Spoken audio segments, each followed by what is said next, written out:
राह पर चल रहे हैं इन दिनों, आप सही चल रहे हैं और आने वाले दिनों में आपकी सेहत में मज़ीद बेहतरी आ रही है, बहुत अच्छे दिन आ रहे हैं। और इन दिनों आप सुस्ती और लापरवाही से काम न लें, एक्टिव रहें। आपका कोई बड़ा अच्छा दोस्त है, उसको आपके बारे में ख्वाब आया है, उस ख्वाब में जो पैगाम मिले हैं उसे आपके बारे में, वो पैगाम आप तक पहुंच रहा है। अब आप खुद सोचिए कि ये क्या आम चीज़ है जो दोस्त आपके पास ला रहा है।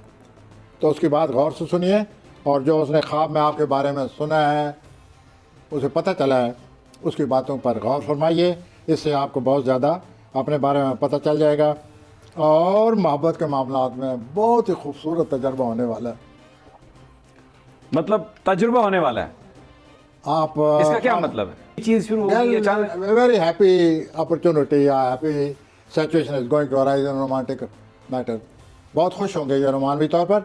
और उसके बाद ये जो आप ज़ोल आपके बारे में खाने में है, डर और खौफ आपको खामखा होता रहता है, इससे जान छुड़ाएं, आगे बढ़ें, गलीरी ज़िंदगी को मज़ीद बेहतर बनाएं। ठीक हो गया।